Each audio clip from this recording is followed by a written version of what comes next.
It's time for Trench Talk, where Joe Rogan meets metal and heavy metal, where Joe Rogan meets underground heavy metal music. Flubbing the intro. Off to a good start here. As always, if you haven't already, please do subscribe to the channel, like the video if you're watching on YouTube, follow us, all that good stuff. Hit us up on Patreon. Much appreciated. Help me cover all the overhead costs. But as you can probably hear, I am here with Dave Raffy again. What's up, guys? Yeah, actually, first appearance on the podcast, but you may know him from some of the YouTube channel videos, and then, of course, his Raffy reviews. Trench Trash, right? We did a couple of them. Yeah. So we are going to today go in depth and talk about the new album from the number 12, Looks Like You, which, if I've got the order of my episodes right, should be coming out the week that we are that this episode goes up. So it is called Wild Gods. Wild Gods. Yeah. So let's just start with overall impressions. So I'm curious, and we have not talked to each other about this at all yet. I specifically told Dave not to tell me what he thought. So I'm curious. Yeah, you wanted to go into this blind, right? Yeah. And I will also say, even though I have a lot to say on this album, my goal, as always, is to be as constructive as possible and not to just be mean. But I definitely have some things to say. So what are your thoughts? Honestly, coming into this album, I thought it was all right, but I didn't think it was a good album. I wasn't that impressed overall. There were maybe 2 or 3 songs, including the single, that caught my attention. But in general, when you get right down to it, it pretty much, I wouldn't say it met my expectations. Yeah.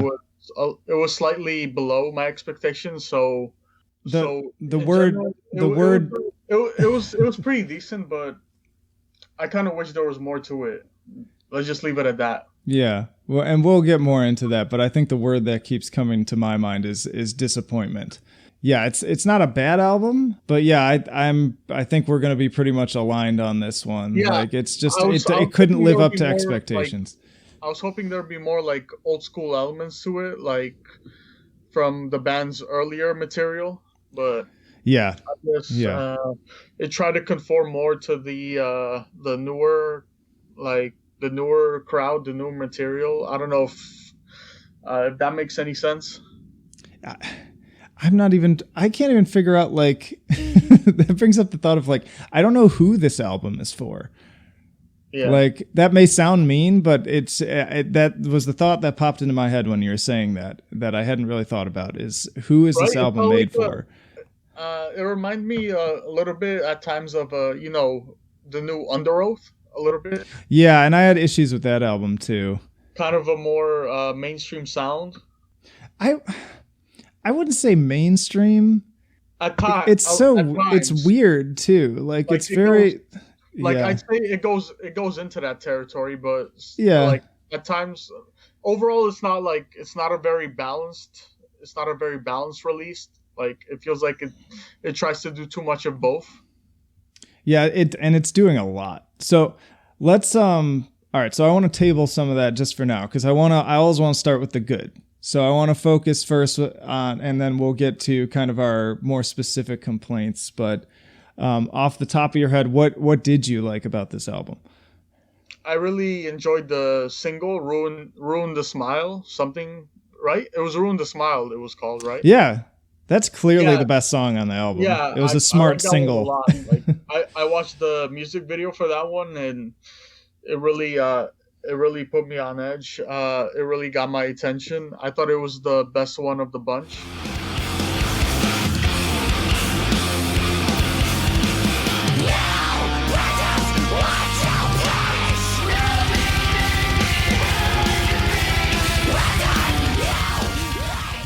And aside from that one, there are a few good, more chaotic tracks that I enjoyed. But overall, it was a pretty mixed bag for me. Yeah. Yeah, I think they were very wise using "Ruin the Smile" as their lead single. Yeah. It's a clear highlight of the album, and it's also the track that is most like the number 12 looks like you. Like that's the most clear the number 12 song on the album. It reminds me a lot of the stuff on Worse Than Alone. It's easily one of the more memorable songs from them on this release. Yeah. So it rings true here that the single is one of the better tracks from the album. Yeah. It's very eclectic. It's well written. It's proggy. It's got all the guitar parts that I really want from them too. Because when it comes down to it, like that's what I really want from the number 12 is really insane guitar parts and chaotic vocals. Like those are two things that I probably most associate with this band. Yeah, and that song gives it. Those, but honestly, what I kind of didn't care for on here was, the clean vocals. Yeah, I'll be honest, I didn't care for the clean vocals on this album. They felt kind of out of place at times. Yeah, they did in certain areas. I don't know what you were gonna say. They ran the gamut for me. Again, though, I want to table the bad for now. We'll get to the bad. I want to try to really highlight some of the good first. I think the first thing that kept coming into my mind, and when I was thinking about what do I like about this album, I appreciate that they remain dedicated to experimentation. Like I do think that's always been kind of a part of this band is evolving and trying new things. And they definitely did that, sometimes for better, a lot of times I would say probably for worse, but I like that it also feels like the band kind of accomplished what they set out to do. It may not have been what we wanted, but this does strike me as an album that feels like they had a mission statement and this album fulfills that. So I give them credit for that. Again, even if it's not what I was really looking forward to, I also feel like like you said, like there are some other good stuff. There's some other good stuff on this album. For me, it's not even so much so though that like other great songs. It's like there's some really good moments that stood out to me. I like kind of the overall. I feel like this album appeals more to the modern listeners than old school fans. It feels more structured. It's more, I don't know. Personally, to me, it feels more accessible in some ways.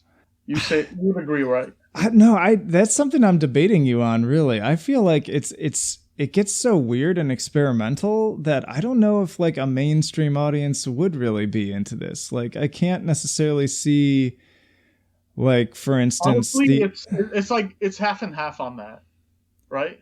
Yeah, like there's certain spots. Yes, I hear what you're saying, but the word structured is not one I would use to describe this album. Like that's actually one of the issues I have with it, as I feel like it's really inconsistent and kind of all over the place. But I don't know. I do think I like the intros to Raised and Erased and Tombo's Womb. There are some areas where the vocal approaches are kind of cool. I like the variation, but then, like you said, there are other parts where I'm just not super into it. I also really like the wicked guitar towards the end of Tombo's Womb.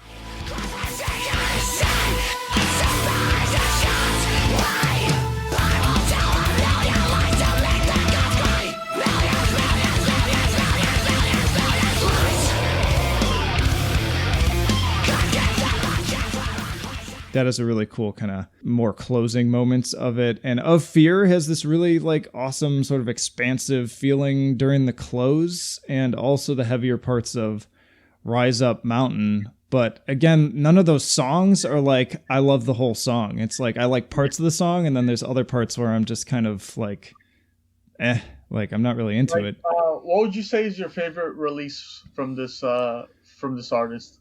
Definitely Worse Than Alone. That was just like I can agree with that. Worse Than Alone or Nuclear Sad. Nuclear Sad, Nuclear. It's between those two. Yeah, and we did talk about that. Like I prefer Mongrel over Nuclear Sad, Nuclear, but that all of those are really good. I like Worse Than Alone the most just because I love how eclectic it is. They really kind of branched out and experimented in a lot of ways, but very successfully. And it's kind of an emotional album too. It's kind of a little unfair to compare this one to that because I spent so many years listening to that one and I have special ties. Like I went and bought it the day it came out, and listened to it like riding the bus in Chicago when I was still living out there, and just associate specific memories with it. Worse Than Alone. Which album? Oh, okay. Yeah. But yeah, this one. That was what year? 2009, 2010, I think. I'm not sure. It's been a while now. I gotta look it up again. Maybe. I think you're right with 2009, but let me double check. I think the album art for this album's kind of cool too. I don't really like the font for the blown up like album title, but I like the little guy on the cover. Reminds me, it's like Jim Henson meets like Guillermo del Toro or something. It's like really creepy looking dude.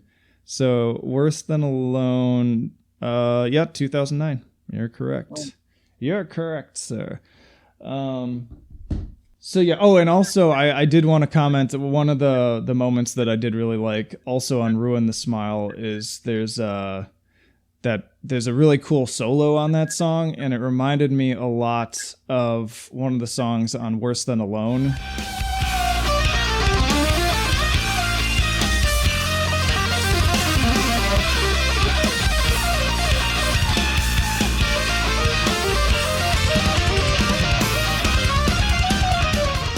And I'm not sure if it was like really a solo or more of like a bridge section, but yeah, but it